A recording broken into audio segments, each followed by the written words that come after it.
Nesse assunto, porque... Não, porque assim, só para resumir, ver se todo mundo entendeu. Por que eu expliquei tudo Exato. isso? Para mostrar por que esse território é importante para a Rússia. Como ao longo do tempo, não, pra mim essa tá briga, muito claro essa briga sempre existiu. E na verdade, essa briga não é só entre a ideia de Rússia e Estados Unidos ou Europa e Estados Unidos, mas numa escala ainda maior, num tabuleiro de war ainda maior, é uma disputa entre a potência continental, a maior potência continental e a maior potência marítima da história. Continua sendo a disputa por isso. A disputa por isso e aquela... Essa daqui é a maior potência do mundo? Não, a China é maior que a Rússia. É isso que eu ia falar, porque a gente tá falando dos Estados Unidos e Rússia, mas tem um terceiro player aqui... Que é maior que a Rússia. É? Muito maior. Mas a preocupação, dentro dessa mesma lógica, desse tabuleiro do continental e do marítimo, é a China está recriando a sua antiga Rota da Seda. Belt and Road Initiative. Que é um projeto que antes a China se conectava do mundo por dentro. Ela não estava interessada em navegar. A China não curtia isso daqui. Ela que estava focada aqui para dentro. Ela queria... E daqui que os produtos chineses chegavam na Europa, inclusive, pela Rota da Seda. A China está recriando tudo isso daqui. Qual que é essa rota?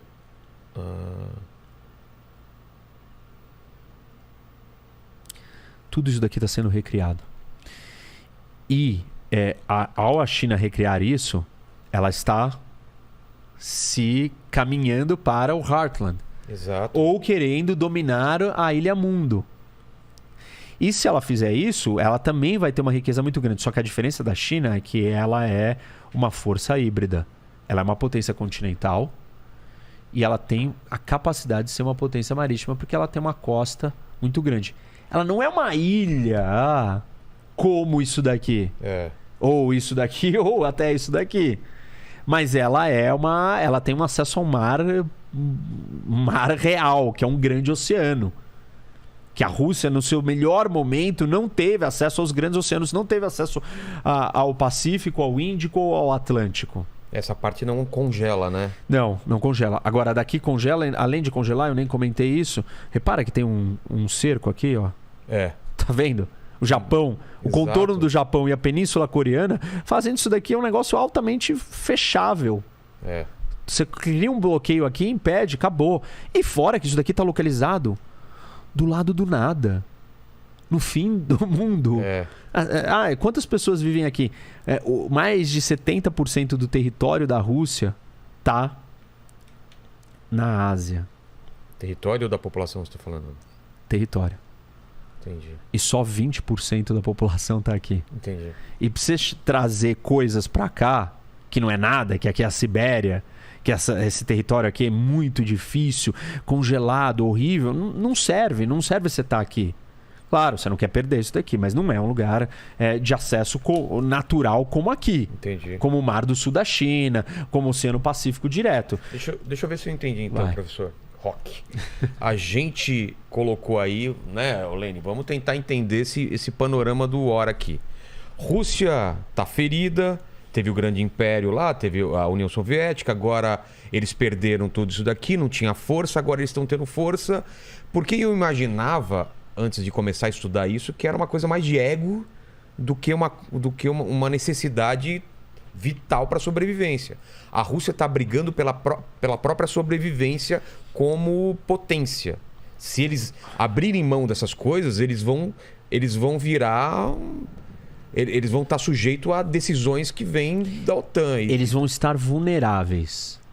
Eles levantarem a mão, os caras falam, então vão lá e vai ser fácil de serem dominados, é isso? Isso. E óbvio que nós estamos falando desse tabuleiro que não podemos deixar uma força dominar tudo isso daqui, porque se uma força dominar tudo isso daqui, domina o mundo inteiro. Então, aqui tem um problema para a Rússia. A Rússia vê isso como um problema. Mas o contra-argumento a isso é o seguinte: o projeto russo de ocupação disso daqui é na força. Exato. O projeto de expansão disso daqui não é na força. Exato. Se junta quem quer. Ucrânia, você não quer fazer parte da União Europeia? Tudo bem. Seja feliz aí. Por que até hoje a Ucrânia não... Porque os russos não deixaram. Como? Porque o que acontece com a crise da Ucrânia? A Ucrânia elege um presidente que é alinhado com Putin. E a União Europeia, Yanukovych. E a União... Essa eleição é... Isso é 2012, né? Nesse período, 2013, na verdade, o Yanukovych vai lá e a União Europeia tenta fazer um acordo com a Ucrânia. O Putin chama ele e fala assim, opa, não. Aí ele recua. Mas qual que é a força do Putin? O que ele fala? Se você fizer isso, eu faço isso? É um aliado dele. Ah, tá. É um amigo dele. Tem relação com ele, com as forças políticas que colocaram ele lá. Entendi. E aí, quando ele diz isso, o que acontece? A população da Ucrânia, uma parte da população quer estar com o Ocidente. Olharam para o que aconteceu na Polônia, depois que se juntou na União Europeia, e falaram, pô, eu quero isso para mim também. Eu quero fazer parte dessa União Europeia, eu quero ficar mais rico, eu quero prosperidade, eu quero liberdade, eu quero viver de outro jeito. Eu não quero mais viver sendo dominado pelos soviéticos, pelos russos. E sai na rua protestando contra a decisão dele de não negociar com a União Europeia. Isso quando? Isso em 2013. 2013. Isso se chama Euromaidan, que são os protestos na praça e derrubam o governo. Antes de derrubar, ele responde com violência, você tem choque, começa a se mobilizar a população, tem um monte de guerrilhas e lutas e acaba derrubando o presidente, o Yanukovych, e ele foge para a Rússia. Quando cai o governo, é colocado o presidente do parlamento assume como interino e aí depois nós vamos ter uma nova eleição, enfim, vão criar um novo governo. E aí os russos entendem que isso foi um golpe. Isso foi um golpe contra o seu aliado.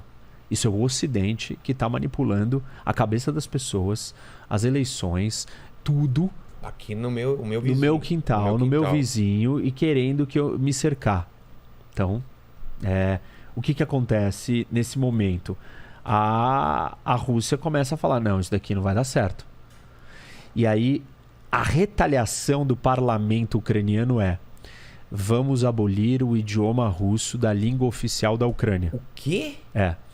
Nossa. Quando eles fazem isso, aí o Putin fala, esse negócio não vai ficar bom para os russos que vivem ali.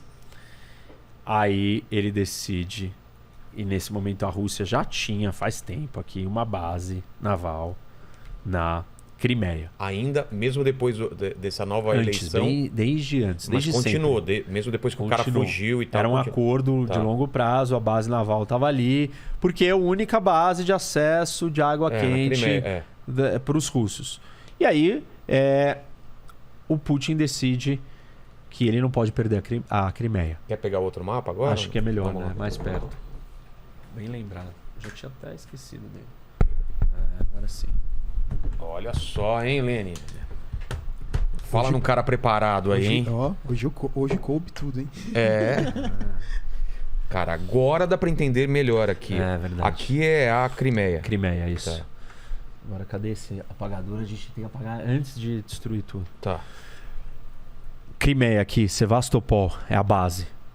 Por que a Crimeia é importante? Repara que ela é uma península, né, avançada. Ela te dá uma posição estratégica de navegação que ninguém tem. Se você está aqui, você chegar aqui no meio, você está longe. Você está aqui, qualquer lugar que você tiver, ninguém está tão projetado à frente. Turquia, para cá, para a Europa. Se você está projetado aqui na frente, você está passos à frente. Qualquer navio ou força naval que sair aqui, você já consegue interceptar, consegue bloquear, consegue fazer a diferença. Então, ele decide que ele não pode perder a Crimeia. Por essa razão de ser um lugar estratégico para acessar o mundo naval. Porque a Rússia não tem acesso naval ao mundo direito. E aí ele anexa a Crimeia. Como? Simplesmente ele coloca uma combinação de ações, né? Ele nomeia um prefeito da cidade, um cidadão russo. Aí tem milícias, que são soldados russos que não estão usando uniforme russo, dão suporte. Tem uma base naval russa que os soldados saem com tanques ou veículos blindados nas cidades. E eles fazem um referendo com a população. Desse referendo, a maioria da população era de descendência, etnia e falava russo. Então queria estar com a Rússia. Ah, entendi. A maioria. Mas nem todo mundo pode votar e você não faz um referendo de um pedaço do país sem incluir o resto do outro país inteiro. Você tem que incluir a Ucrânia inteira. Claro. E não foi o que ele fez. E aí, e mesmo assim o referendo é fraudado e tal. E aí ele acaba criando problemas com a comunidade internacional, porque, isso é uma anexação de um território. Então esse é o primeiro passo. Se eu falei que há 80 anos não acontecia, 2014 aconteceu. Mas não foi uma guerra.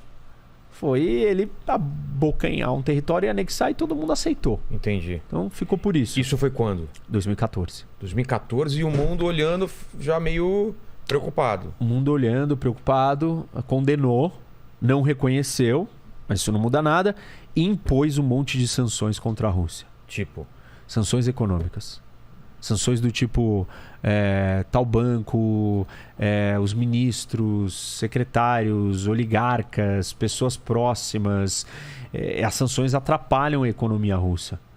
E isso cria algum problema. Mas na sequência ele não está contente só com isso daqui. Ele em 2014, na sequência, tem uma região aqui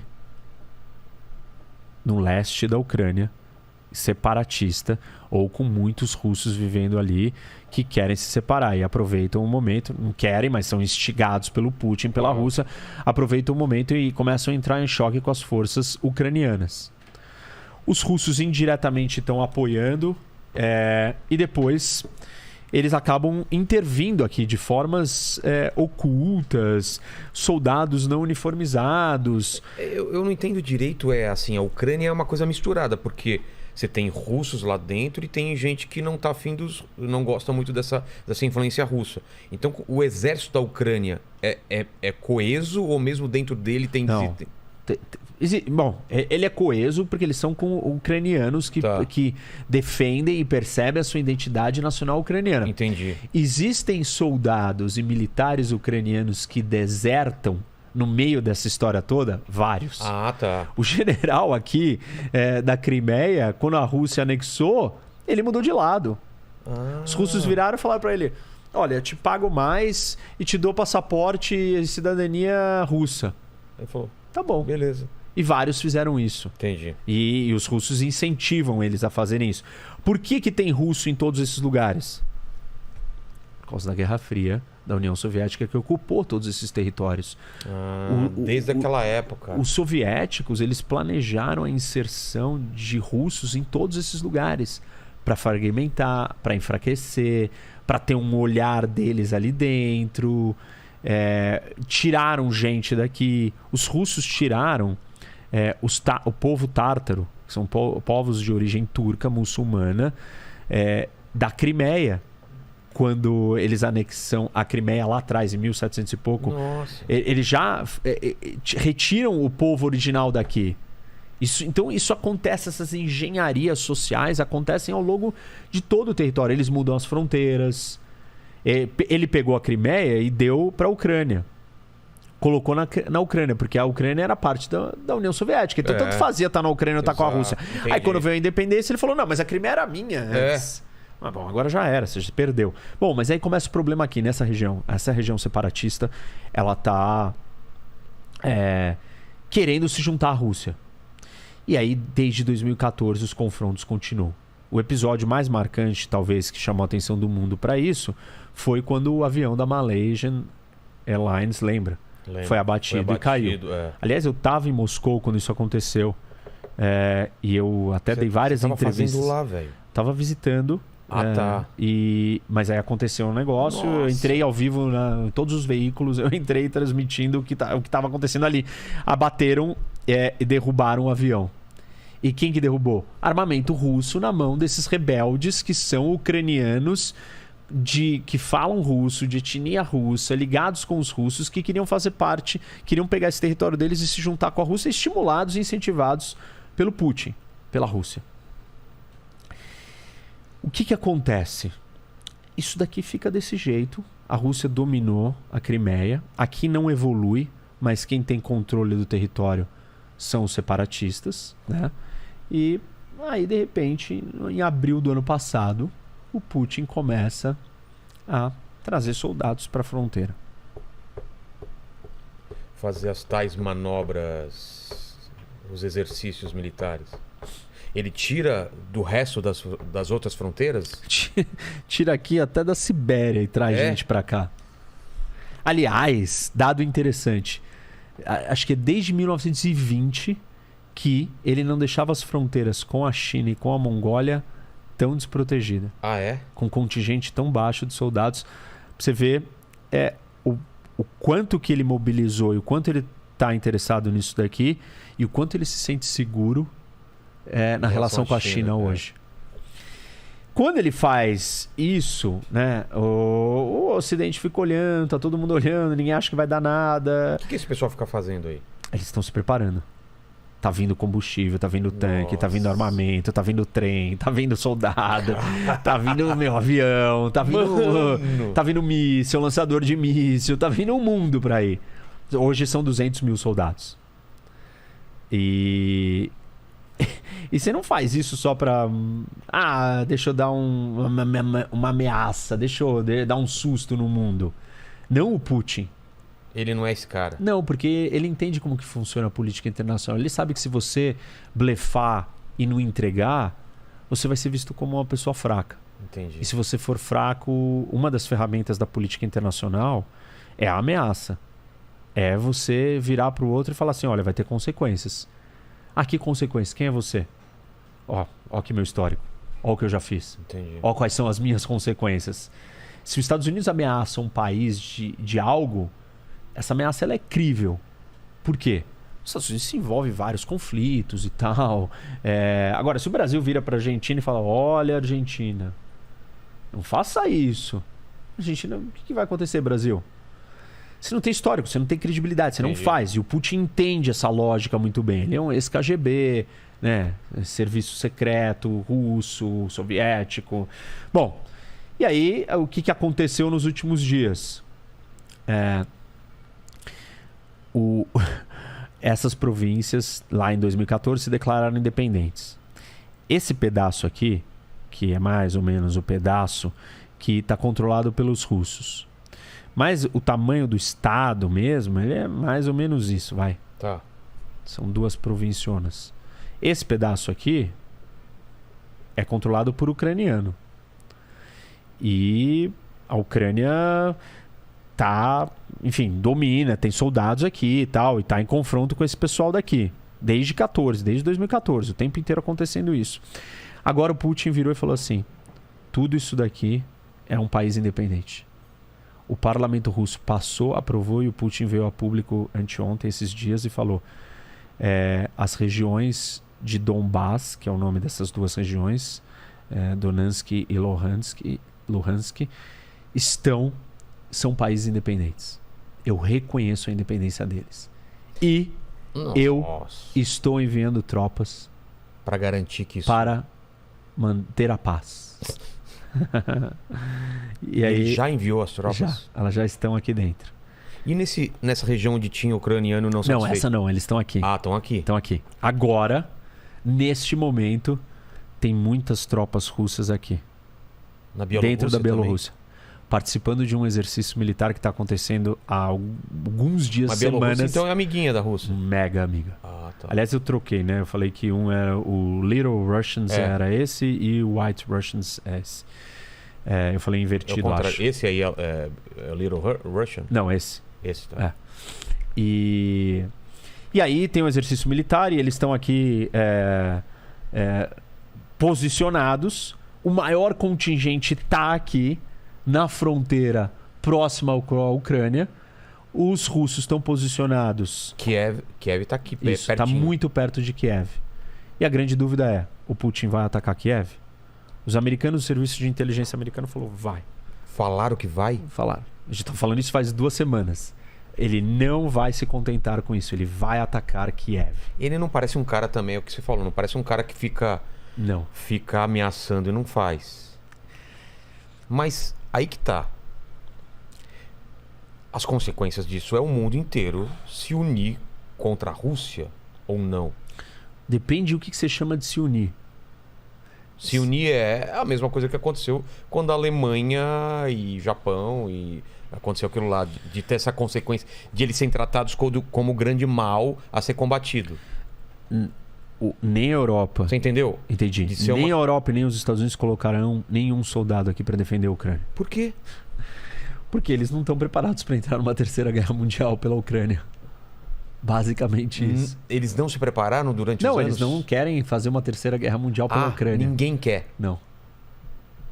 Os europeus menos ainda. Eles vão assistir acontecer isso. Bom, mas isso é vão recriminar. Isso é uma repetição da história. Eles assistiram isso com Hitler. Exato. Falaram, não, mas é só aquele ali. Deixa tudo lá bem, na Polônia, né? Polônia, não, só. Aí chegou uma hora que foi tarde demais. E o Putin, então, ele espera que isso aconteça, que não tem uma reação. Ele tem certeza que não vai ter. Ele tem certeza. Tem certeza. E ele tá certo. Mas não haverá uma reação militar do Ocidente para proteger a Ucrânia. O que o Ocidente vai fazer? Dar armas. Já está dando, desde 2017. Para ucranianos? Para a Ucrânia. Nossa. Está dando armas para os ucranianos se defenderem. Quem que está desesperado aqui? Quem que você acha que está desesperado nessa história? A Polônia de novo. Isso. É óbvio. Todos os países, esses três aqui, Estônia, Letônia, Lituânia, estão desesperados. Polônia está desesperado. Porque você está falando que vai acontecer. Gostei de aqui não aconteceu nada. Ele vai vir para cá também, o Putin? Se ele recuperou esse território inteiro. Esse daqui é o maior estado em população das ex-repúblicas soviéticas. De todas as ex-repúblicas soviéticas, o Cazaquistão é maior em tamanho. Mas não é Mas em população, a Ucrânia é maior. São mais de 40 milhões de pessoas aqui. A Ucrânia é o primeiro, é a mais importante a ser recuperada. Mais importante. E ela é mais chave, porque o Putin disse no discurso dele de 2 dias atrás que ele falou? Que não existe nação, país ucraniano independente. Que a Ucrânia é uma invenção dos russos. Dos russos? Dos soviéticos, dos russos. Que esse país não existe, que eles são irmãos e que eles são russos. Na verdade, que não existe diferença entre russo, da Rússia e russo, por isso que é White Russians ou russos brancos tudo. Little pequenos russos, tudo russo. Isso daqui é tudo russo para ele. Só que ele ignora que existe um idioma, uma cultura, uma história, uma identidade nacional de um povo que foi dominado em momentos pelo Império Polonês, por vikings, por mongóis, por todo tipo de gente. O que a grande preocupação aqui? Como que isso vai acontecer? Primeiro, né? O que ele vai fazer em Kiev? Ele vai entrar em Kiev, ocupar, derrubar o governo e sair? Se ele fizer isso, aí volta um outro governo depois, ele não tem controle sobre o país. Se ele vier ficar e entrar em Kiev, ele vai ficar numa guerra urbana. E uma guerra urbana numa cidade desse tamanho, num país que não quer ser dominado pela Rússia, é uma guerra de guerrilha. Sangrenta e...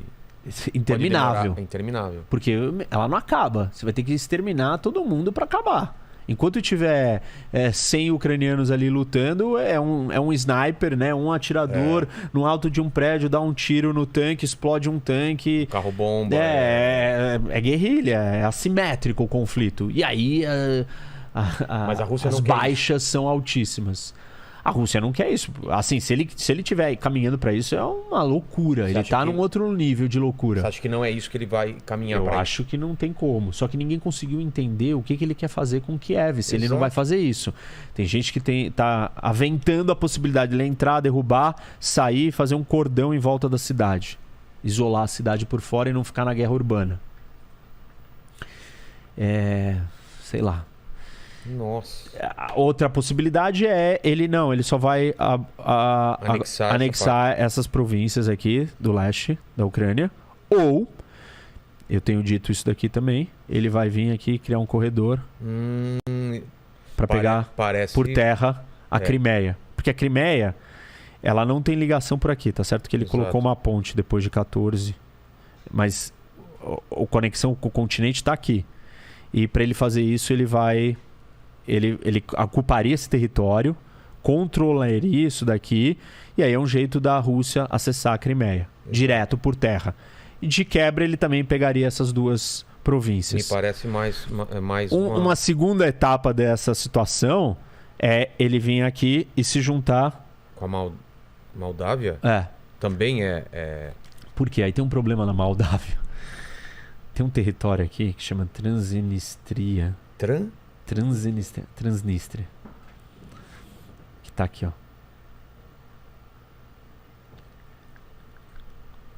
Que é ocupado pelos russos. Fronteira com a Ucrânia. Que teve uma disputa dentro da Moldávia, os russos entraram, ajudaram os separatistas, ocuparam, então tem tropas lá. Pra quê? Pra evitar que a Moldávia se junte com o Ocidente, pra influenciar o que acontece aqui dentro, pra evitar que esse acesso aqui do Mar Negro por cima, que chama Gap da Bessarabia, que a Moldávia era Bessarabia antes, que é o Gap da Bessarabia, que é um corredor aqui que conecta, porque o corredor aquele corredor do norte da planície europeia, ele vem aqui por cima e aí ele se divide aqui e desce aqui ao lado dos Cárpatos, porque os Cárpatos, né, estão vindo por aqui. Também não tem nada natural que impeça esse corredor. Isso, e na verdade esse corredor ele serve muito mais para chegar no Mar Negro. Tá. E ele é estratégico importante. E aí se ele fizer isso, ele corta o acesso da Ucrânia ao Mar Negro. Aí ele transforma a Ucrânia em um país sem saída para o mar. Todo isolado. Totalmente problemático, difícil, mas não vai ser muito fácil sobreviver. Então essa são as possíveis opções dele. Ou ele não vai para Kiev e só lida com esse pedaço aqui e tudo bem. Eu acho que para Kiev é uma coisa, pelo que você está me falando, é uma jogada muito arriscada para ele, né? Muito, mas assim, todos os serviços de inteligência do Ocidente dizem que ele irá invadir Kiev. Hoje, o presidente da Ucrânia declarou estado de emergência no país e convocou todos os reservistas. Toda a população parou e ninguém mais trabalha e o país inteiro está mobilizado para a guerra. Porque você tem que se concentrar e se preparar para a guerra, porque eles acham que a invasão é iminente. E ele está sendo orientado e guiado pelo Ocidente, tentando ajudar, pelo menos com informação. Como se começa uma guerra desse jeito? Primeiro ele vai atacar com mísseis. Porque ele vai destruir as baterias antiaéreas e a força aérea ucraniana do que restou. Que já não é grande coisa, mas ele vai atacar as bases militares. Ele sabe onde elas estão localizadas, ele vai bombardear com mísseis e vai destruir o exército ucraniano antes dele se mover. Depois ele vai vir... vai exercer uma superioridade de comando e domínio aéreo. E depois ele vai vir por terra. Como que faz esse domínio aéreo? Uma vez que você não tem mais força aérea do outro país, você... Não tem antimíssil. Não tem antimíssil, você controla o espaço aéreo, você vai ficar voando, sobrevoando, vendo o que está acontecendo ali, você vai ter superioridade aérea para ajudar suas forças terrestres que estão avançando por terra. E aí ele vai vir por terra... Que vem a terra e vem um avião bombardeando aqui, evitando... Se tem resistência aqui, o avião avança e ataca antes, helicópteros e tal, e vai caminhar. É uma guerra perdida para a Ucrânia. Se a Rússia quiser mesmo avançar, eles não têm o que fazer. Só resistir. Mais ou menos. Ah, é? Em 1939, a Rússia decidiu que ela iria ocupar a Finlândia. E essa guerra se chama Winter War, Guerra do Inverno. E aí os russos estão com, acho que, se eu não me engano, era 40 mil soldados... E a Finlândia tinha assim, um número 5 mil soldados, um número muito baixo, muito inferior. Acho que era 20 mil e 4 mil. Muito inferior. Não estavam preparados, estavam divididos ideologicamente, politicamente. E a Rússia, com uma superioridade muito maior, em dezembro, faz uma ofensiva e entra para dentro para dominar a Finlândia. Os finlandeses lutam bravamente, unidos, organizados, com esquis. Os russos de tanque, os finlandeses com esqui, eles entram na retaguarda das linhas de suprimento, cortam o abastecimento dos tanques, os tanques se tornam inúteis e conseguem vencer a guerra. Caramba! E expulsam os russos. Perdem 11% do seu território, porém não são dominados e ocupados por completo. Então, assim, se a Ucrânia quiser resistir, e ela tem resistido até agora, ela não parou de lutar aqui. Eles têm um exército menor. Os números oficiais falam que a Rússia tem 3 milhões de soldados, se você contar os reservistas. Né? Então ela convoca 3 milhões, tem 1 milhão no exército pronto. E A Ucrânia tem quase 300, por volta de 300 mil, e chamando os reservistas 3 milhões. Mas aí tem gente que está dizendo, ou existem outros falando, não, ele tem 3 milhões também, se chamar todo mundo, mobilizar o país inteiro e tal. E aí a gente tem que levar em consideração questões como o moral das tropas. Os russos estão lutando pelo quê? Pela anexação de um território a mais? E os ucranianos estão lutando pelo quê? Pela sua casa, pela sua terra. Então, supostamente, ele vai lutar com mais afinco. Existe uma superioridade militar russa incontestável, obviamente. Mas como que os russos vão ler esse movimento do Putin? Eles vão entender que esse movimento é legítimo? O Putin, tudo que ele faz, tem sempre um grande teatro por trás.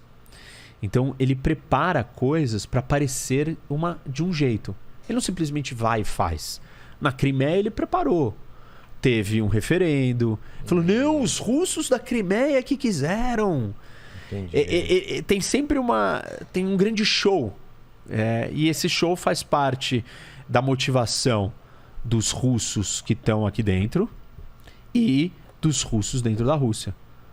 Para criar as razões pelas quais ele está fazendo isso. Entendi. E o Ocidente tem falado que ele está preparando, né? Ações fictícias para dizer. Muitas das coisas já aconteceram aqui. Ele disse que encontrou uma cova com vários ucranianos russos mortos e que aconteceu um genocídio. Ele disse que os ucranianos atacaram. Os ucranianos falaram, nós não vamos atacar. E realmente os ucranianos não vão querer provocar. Eles sabem o que está em jogo aqui.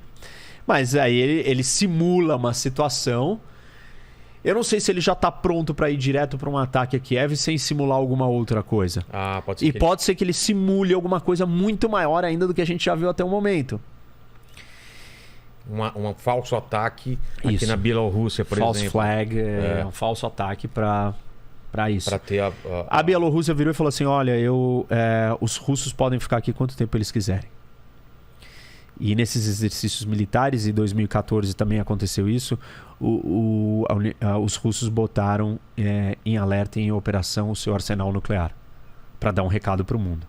Eu tenho bombas atômicas, não se metam nessa guerra, ela é minha e eu vou usar essas armas se eu precisar. Esses países aqui estão desesperados.